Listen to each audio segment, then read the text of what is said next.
सभी विद्यार्थियों का एक बार फिर स्वागत है। विद्यार्थियों, पाठ 5 भूगोल विषय खनिज और ऊर्जा संसाधन। विद्यार्थियों, इसका पार्ट 1 हम इससे पहले कर चुके हैं, जिसके अंदर कुल मिला के 24 क्वेश्चन किए थे। अब इस पार्ट के अंदर इसके शेष प्रश्न हम करेंगे। विद्यार्थियों, एक बार फिर वही सूचना कि ये सारे के सारे जो प्रश्न हैं ये पाठ्य पुस्तक आधारित प्रश्न हैं, ये किसी भी गाइड आदि का कॉपी पेस्ट नहीं है। तो आप इन प्रश्नों से लाभान्वित हो, इन्हें याद करें, लिखें। तो आइए शुरू करते हैं। पहला प्रश्न है कि चूना पत्थर किन चट्टानों में पाया जाता है। तो विद्यार्थियों, चूना पत्थर जो है कैल्शियम कार्बोनेट या मैग्नीशियम कार्बोनेट से बनी चट्टानों में पाया जाता है। अगला प्रश्न है कि अभ्रक विद्युत का सुचालक है या कुचालक है। बिल्कुल विद्यार्थियों, अभ्रक विद्युत का कुचालक है। ये बड़े बड़े ट्रांसफार्मर में, इस्त्री जिसको प्रेस बोलते हैं उसमें, और काफ़ी बड़ी बड़ी जो मशीनरी होती हैं उनके अंदर इसका प्रयोग किया जाता है। और दुनिया में सबसे ज़्यादा अभ्रक अपने देश में होती है। अगला क्वेश्चन है कि ऊर्जा संसाधन कितने प्रकार के होते हैं। तो ऊर्जा संसाधन विद्यार्थियों 2 प्रकार के, परंपरागत और गैर परंपरागत। नेक्स्ट क्वेश्चन है कि ऊर्जा के परंपरागत साधन कौन से हैं जो लगातार हम प्रयोग करते आ रहे हैं। तो जैसे लकड़ी, उपले, कोयले, पेट्रोलियम, प्राकृतिक गैस आदि, ये सारे के सारे परंपरागत साधन हैं ऊर्जा के।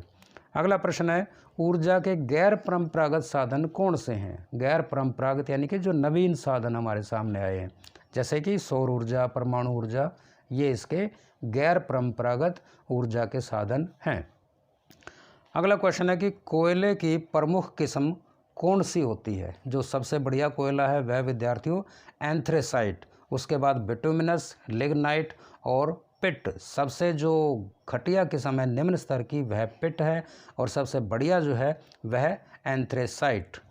अगला क्वेश्चन है कि टर्शियरी क्षेत्र का निर्माण कब हुआ और यह कहाँ स्थित है। विद्यार्थियों 55 लाख वर्ष पूर्व इसका निर्माण हुआ। यह मेघालय, असम, अरुणाचल प्रदेश और इसके आसपास के क्षेत्र, या यूँ कहें पूर्वी भारत के अंदर यह क्षेत्र निर्मित हुआ था।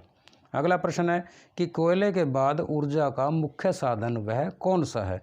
तो वह साधन है विद्यार्थियों पेट्रोलियम। अगला क्वेश्चन, पेट्रोलियम का सर्वाधिक उत्पादन भारत में कहाँ से होता है। तो विद्यार्थियों यह होता है लगभग 63% और बॉम्बे हाई से। अगला क्वेश्चन, गुजरात का सबसे महत्वपूर्ण तेल उत्पादक क्षेत्र कौन सा है, क्या नाम है। तो विद्यार्थियों उसका नाम है अंकलेश्वर। अगला क्वेश्चन, प्राकृतिक गैस के विशाल भंडार यह कहाँ पाए गए हैं। तो यह पाए गए हैं विद्यार्थियों कृष्णा गोदावरी नदी बेसिन के अंदर। अगला क्वेश्चन, हजीरा विजयपुर जगदीशपुर पाइपलाइन, यह गैस की पाइपलाइन है, इसकी लंबाई कुल मिला के कितनी है। तो इसकी लंबाई विद्यार्थियों 1700 किलोमीटर। यह पश्चिम भारत को उत्तर भारत से जोड़ने का काम करती है। अगला क्वेश्चन है कि सीएनजी की फुल फॉर्म क्या है। आप सभी जानते होंगे बिल्कुल, सीएनजी कंप्रेस्ड नेचुरल गैस। अगला क्वेश्चन, किस तकनीक के द्वारा धूप को सीधे ऊर्जा में बदला जाता है।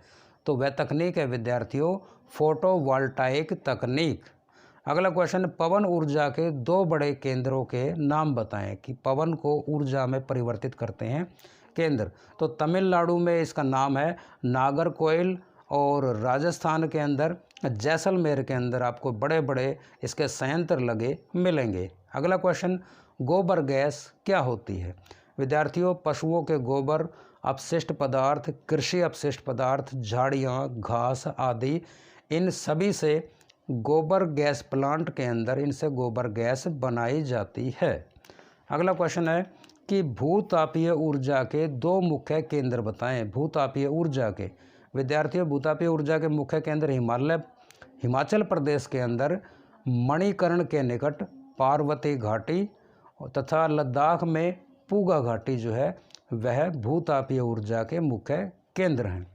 अगला प्रश्न है कि मोनोजाइट रेत से कौन सा खनिज पाया जाता है, से कौन सा खनिज निकाला जाता है। तो वह खनिज है विद्यार्थियों थोरियम। ये प्रश्न काफ़ी इंपॉर्टेंट है, कई बार ये आपकी परीक्षा में रिपीट भी हो चुका है। अगला प्रश्न है कि एंथ्रेसाइट कहाँ पाया जाता है। तो एंथ्रेसाइट है विद्यार्थियों कोयले का सबसे शुद्धतम रूप, और यह पाया जाता है जम्मू कश्मीर के अंदर। अगला क्वेश्चन है कि हम ऊर्जा का उत्पादन कैसे कर सकते हैं। काफ़ी हास्यास्पद प्रश्न आपको लगता होगा, लेकिन बिल्कुल हम ऊर्जा का कम से कम प्रयोग करके हम ऊर्जा का उत्पादन भी कर सकते हैं। अगला प्रश्न, टूथपेस्ट की जो ट्यूब होती है इसका निर्माण कैसे होता है, किस चीज़ से बनती है। तो विद्यार्थियों प्रट्रोलियम से प्राप्त प्लास्टिक के द्वारा यह ट्यूब बनाई जाती है। अगला क्वेश्चन है कि किस खनिज का प्रयोग करने से उसका भार घट जाता है। तो आप निश्चित जानते होंगे कोयले का भार इसके प्रयोग करने के बाद घट जाता है, यानी कि राख बन जाती है। अगला प्रश्न है कि भूरा कोयला इसका दूसरा नाम बताएं। तो भूरे कोयले का दूसरा नाम विद्यार्थियों लिग्नाइट कोयला। नेक्स्ट, वाणिज्यिक प्रयोग और धातु शोधन के लिए किस कोयले का प्रयोग किया जाता है सबसे ज़्यादा। तो सबसे ज़्यादा विद्यार्थियों बिटुमिनस कोयले का प्रयोग किया जाता है। तो इस तरह से विद्यार्थियों इस पाठ के हमने समस्त जो 1 अंक के प्रश्न थे उन सभी को पूरा किया। आपसे अपेक्षा है आप इस वीडियो से संबंधित यदि आपके कोई सुझाव हैं तो वह सुझाव कमेंट बॉक्स में अवश्य लिखें, और यदि यह वीडियो आपको पसंद आती है तो शेयर करें, सब्सक्राइब करें और लाइक अवश्य करें। धन्यवाद, मिलते हैं नेक्स्ट वीडियो में।